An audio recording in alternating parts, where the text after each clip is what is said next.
Here we are. This is number 5, like I said last time. Working out the call. That's right, working it out the call. Working out the call. Working our way back. Okay, all right. Aspects of God's call. Mm. You know, we're chosen. Mm-hmm. We are chosen. We are chosen to be here on this earth, as we have said many times before, as ambassadors, as God's representatives, as his mission, as his messengers to bring the gospel to other people. Mm-hmm. And this includes every single one of us. Mm-hmm. It's all of us. All of us are ambassadors. And so he chose you in your mother's womb to bear fruit. And there's a great saying. It says, your job is your choice, but your calling is what you are chosen to do, is what God has chosen you to do. And so he's formed you, and we've talked about this before in Acts 17. You're placed where you are within the boundaries of your lives to affect other people's lives. And so we're his hands and his feet here on earth, and we are his ambassadors. We've said that many, many times. Yeah. And it's so what we are, it's a calling to go forth, and our mistakes and our failures, they're all going to be used. They're not, we don't have to hide them. They actually make our testimony better. Mm-hmm. And but if you don't have it, if you've led a great life like many of you have, some people I know who have lived within a Christian family and have led pretty decent lives, are somewhat like, I don't have a testimony, but they do, because living your life for the Lord all the days of your life is a testimony that many of us do not have. And so your calling is about affecting and inspiring others. You are an influencer. You are everybody wants to be an influencer on different Instagram sites and platforms. You're an influencer. You already are. And maybe it's just by the way you live. But you know what? Sometimes I don't like that, because people think, well, I'm letting my little light shine. And, who said, I know you're going to know this quote. Do you know what I'm talking about? Usually you know what I'm talking about. This little light of mine. No, where he says, and do it without words. That's St. Francis. Yeah, what did he say? By all means, preach the gospel, and if necessary, do it with words. Yeah, and but we think that our righteousness is going to lead other people to Christ. Yeah. That's a sad part. And also, if you don't have this, pray for this. That Paul felt compelled. He said, woe is me, for when I preach a gospel, I cannot boast, since I am compelled to preach. Woe to me if I do not preach the gospel. He felt this urgency. So, ask God for this urgency. Ask him. If you don't have it, ask him for it, and he will give it to you. And you know what? There's rewards in store for those. And there really is rewards. That's the amazing thing. Yeah. There are rewards in store. He said you will have your reward in heaven. Yes. We're each accountable for our life. And so we're gonna give an answer for the deeds that we have done. So let's talk about the context and the call. Okay, well, this is a really interesting one. This is our road to Emmaus, in that Jesus was walking with two of the disciples, and they said they began from the beginning with Moses. Moses was the Torah, the beginning of the Bible, Genesis, and then the law. And then all the way through the prophets, he explained to them the things concerning himself, the Messiah, and in all the scriptures. So Jesus was and is the light of the world. So it's very interesting. It just follows right on through all the way up to him. It starts out, the light appears. There's like there's a number of steps involved. The first one is the light appears. God said, "Let there be light," and there was light. Number one. Number two, and there's a lot of reading in the workbook here. Right. And so I will trust you to read what I've written here in the workbook. I'm not going to go through the whole thing, just hit the highlights of this road to Emmaus, shall we say. The second part is his life was the light. And that's basically talking John when he did his gospel. He said that in him was life, and the life was the light of men. The light shines in the darkness, just like it did in Genesis. Let there be light. There was darkness, and there was light. And the darkness did not comprehend it. Now, comprehend, that translation, it means overcome. The darkness did not engulf the light. The light shined in the darkness. That's good. Yeah. The third stage was that men love the darkness. So even though the light was present, they loved the darkness. So John again in the 3:9 says, "This is the judgment, that light has come into the world, and the men love darkness rather than the light, for their deeds were evil." So they rejected light because they loved the darkness better. When are most crimes committed? At night. Darkness, yeah. The fourth step along the road is they saw a great light. And that comes from Isaiah, basically. The people who walk in darkness. Now, let me say something about darkness.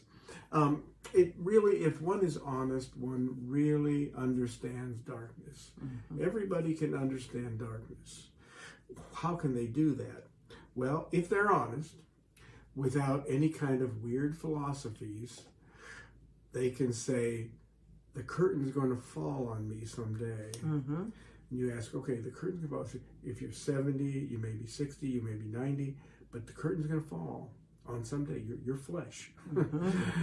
And what do you see beyond that? What do you see beyond the curtain? And they'll say, darkness, if they're honest. And so, without the light of God, we walk in darkness. Yes. Yeah. Not hard to conceive of. But in Isaiah here, it says, the people who walk in darkness will see a great light. Those who live in the dark land, the light will shine on them. So that's the fourth step. The fifth one is the light of the world. That's from John 8:12. Then Jesus spoke again, saying, I am the light of the world. He who follows me will not walk in the darkness, but will have the light of life. He said he's the light. He's the light. The sixth step is that those who do not follow the light are cast into darkness.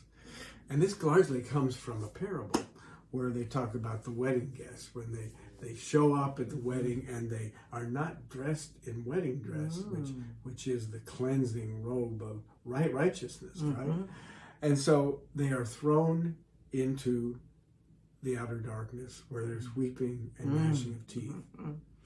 And honestly, if you don't have the light of life, if you're honest, that's where you're going, into the darkness.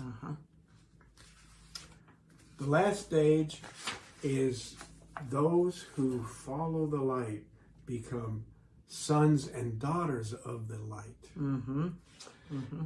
In John 12:35 and 36, Jesus said to them, for a little while longer, the light is among you.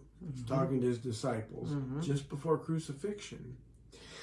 Walk while you have the light so that darkness will not overtake you. Because I remember it said that the darkness has not overcome the light. He who walks in the darkness does not know where he goes. Mm-hmm. While you have the light, believe in the light, so that you may become sons of light. Mm. And that is the final. You become sons and daughters of light. Wow, that is so beautiful. I love that. that. That is so good. And so what are... Wait, there's the final step. I didn't turn the page. The final step, God will be the light. It's in Revelation 22:5. And it said, there no longer will be any night. And they will not have need of light of a lamp, nor the light of the sun, because the Lord God will illuminate them, and they will reign forever and ever. God will be the light. He will be the light. And he is the light. He started out the light. And that's so beautiful because our calling is to put on that light switch for other people, is to lead them to that light, because this whole thing is about the context and the call. We are called to turn on the light for other people. And you know what, while you were reading, I remembered this scripture in Acts 26 when Paul got on the road to Damascus. What Jesus called him to do, he says, I will rescue you from the Gentiles. I am sending you to them to open their eyes and turn them from darkness to light, and from the power of Satan to God, so that they may receive the forgiveness of sins and a place among them who are sanctified by faith in me. That was Paul's commission. To turn them from darkness to light, to open their eyes. And so, God is the opener of our eyes. I mean, he's the one, but he puts something in each one of us that it draws us. We are all drawn to him. He has put that inside each of us, to be drawn to seek the light, to know that, you know what, the underlying thing within me was, I know there's something more. There was that phrase, something more. There's got to be something more. I knew there had to be, but I didn't know what it was. And that was the compelling force to really help me to want to delve deeper into his word. But also, the thing about light, it shines, you notice it in darkness. When we're preaching, when we're with all Christians and our little light is shining, you don't really notice it. No. But when you're in darkness, that's when the light is powerful. Even a little flashlight.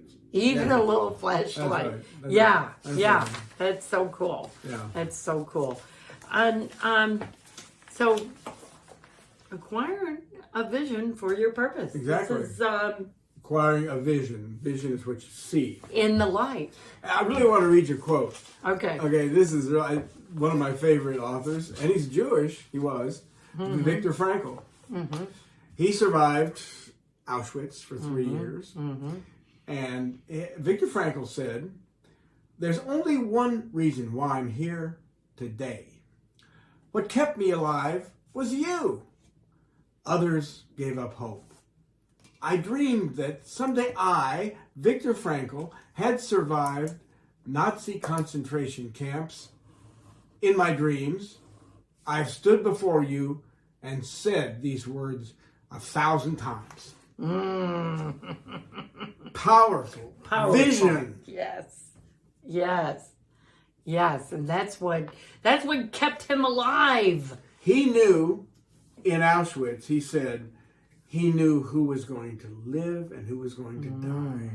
He said those that had vision were going to live. They knew they would survive. They didn't know when. They didn't say, we're getting out by Christmas. He just said, whatever, we're going to survive this. But you know what else? It was that his vision was about other people. Exactly. His vision was about how he could inspire vision in other people. That's what spurred him on, wanting to help other people. It wasn't about it, it was about helping others. That's it. That's what inspired him. The story of Nehemiah in the Bible is a great story about acquiring your vision and about acquiring a vision. And this is like, we talk a lot about having a purpose within other people, but we also talk about having an overall purpose in life. We talk about both, and this is probably about the overall vision in life. So I encourage you all to read the book of the story of Nehemiah, and this will really resonate with you. Nehemiah was concerned about the conditions of Jerusalem, and it started to consume his life. And it started to, it's just like he had to do something about it. And so he was, and it just so happened that his position was to serve the king, was to be the taster, the food taster. He was the cupbearer. Yeah. And that's very important to people, because that's the guy who gets poisoned first. Yeah. Seriously. Yeah. But now he couldn't just ask the king. Mm-hmm. You can't just ask the king those things. You couldn't even be sad in his presence. Right. But Nehemiah was so moved by the condition of Jerusalem that his brothers had come and told him that he couldn't help but be sad. He was depressed and downcast. And the king asked him, "What can I do for you?" What can I do? What's wrong? Because he must have loved Nehemiah. And so Nehemiah gathers letters, and he starts to gather materials, and he's really going forward with this vision that he has. And so he prays, and he's planning about doing this. And so, I think it's very cool that he got, probably thousands of people to help him follow through on this. It only took 52 days to actually build. Do what he got letters to the king's forest to provide wood. Mm-hmm. He got a contingent of soldiers to ride with him, so he wouldn't be arrested, and the bandits wouldn't get him, etc. Yeah, all kinds of things. And I think it's interesting too that people were not what. Oh, I just remembered too. He actually carried back with him the implements of the treasury that the Babylonians had carried off. Oh, yes. That was huge. Yeah. That was huge. Yeah. And it said there too that the people weren't really inspired by the vision as much as they were inspired by what all that God had acted on their behalf to accomplish this. They could see that God was doing something radical, big in their life, and so they were inspired to help because they knew that God was in it. And so so they prayed, and they knew that there was going to be resistance. They knew, so they had people up, watchmen on the walls, and they prayed and asked for God's protection. And two guys named Sanballat and Tobiah, what did they do? They opposed them and they sent letters to the local king saying, these people are going to declare Nehemiah the king, and you're the king. What's going on here? They sent letters back to the emperor, and said these people shouldn't be here, etc., etc. Then they also tried to do things. There was one really clever one. They paid off somebody in the city and to tell them, Nehemiah, they're coming to kill you. You need to go and shelter in the temple. Okay. That would have been a violation. Right. And that would have displeased God. And Nehemiah said, I know you're in cahoots with this guy. Yeah. I'm not going to do it. Why should I run? God is protecting me. And he said, I cannot, I'm doing a great work. Oh, yeah, this is great. They said, Tobiah and Sanballat came to him and said, come down and speak with us about this. And he said, I cannot come down. I'm doing a great work. Didn't he say that like 3 times? A lot. Yeah. He said, he was committed. He knew that he was called to do this. And so, you know what? God calls us to tasks bigger than we are. And maybe that one person that you're going to meet with or disciple is bigger than you. That's bigger than you. You cannot do this. And so you may feel like this is the biggest thing he's ever asked you to do. It's a big thing. The size of the calling is all relative. And so, but you know what? It's bigger than you. This was bigger than him. But he did it. And so ask God to compel you forward like Nehemiah. Next thing we're going to talk about is what's called the hero's journey. Mm-hmm. This is in a lot of our stuff. We like the hero's journey because in a lot of literature, a lot of screenwriting, so much is based on the hero's journey. Mm-hmm. And, if you read Tolkien, if you read Lord of the Rings, hero's journey, it just steps through every piece of it. Mm-hmm. Mm-hmm. In this case here, we're going to use Harriet Tubman, who obviously has amazing things related to the hero's journey. There are several stages. There's the departure, the initiation, and the return. Those are the big chunks. And basically the hero is going to accomplish something that they're called to do, and they meet opposition, and they deal with it, and they are victorious in the end. Mm-hmm. That's what Harriet Tubman did. Mm-hmm. So there's, in the departure, when they're actually compelled to leave their current situation, they live in a common world, they're called to adventure, they refuse the call. No, we can't do that. They get help from a mentor. And finally, they take that first step. They cross the first threshold. And so, with Harriet, she was a slave. And this was in the early 1800s. This was not 1865. And so they were treated horribly. She was one of 8 children. She was a domestic servant when she was 5 years old. Ever since then. And she saw beatings, she saw cruelty, she saw families split up. Her sisters were taken away down to south. They were in an area of Maryland, basically, where they didn't want to go to the deep south. People never came back from there. So that was always a threat hanging over their head to go to the deep south. But she was called. Her brothers had devised a plan to go north. And so she determined that she was called to go.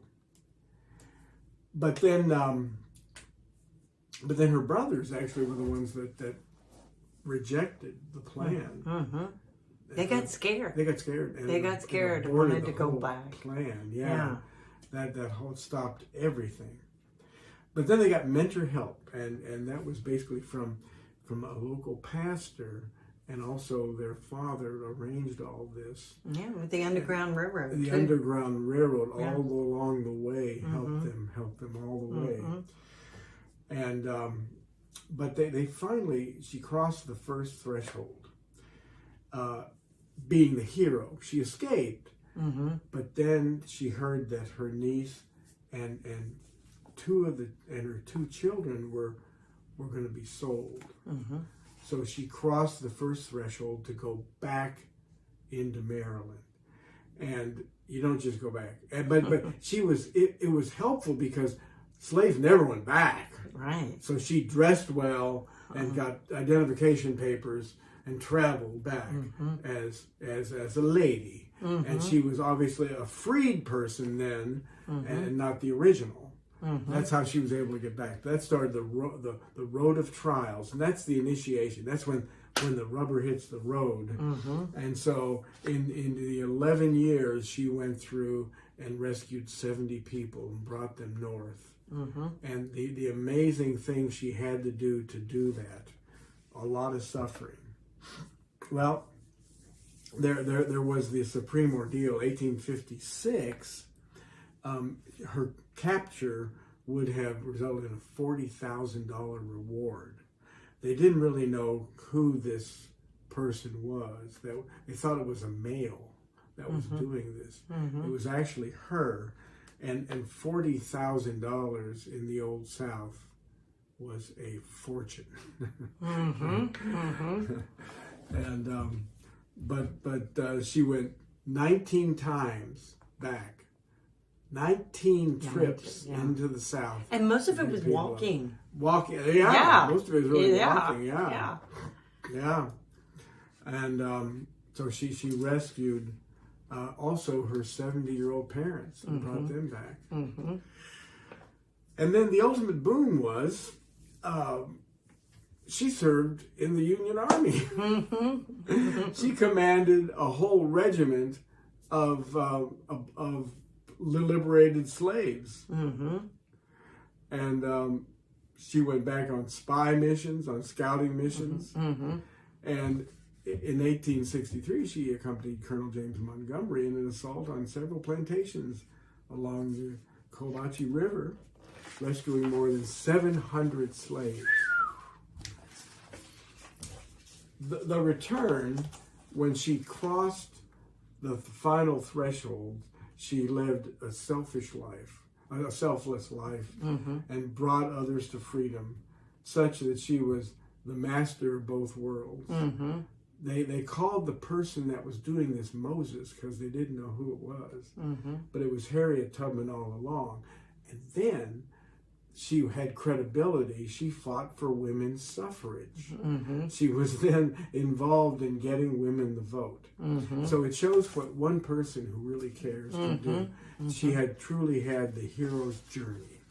Yeah, and you know, and like you said, this is these are elements. This is how really good stories function. They have these puzzle pieces within them. And one time we went and watched a movie, and it was kind of pointless, and we said, there was no hero's journey in there. We couldn't find it. But as you go back and if you watch the Narnia Chronicles, or you can fit every really good story into this. Every stage. The Hobbit, all of that.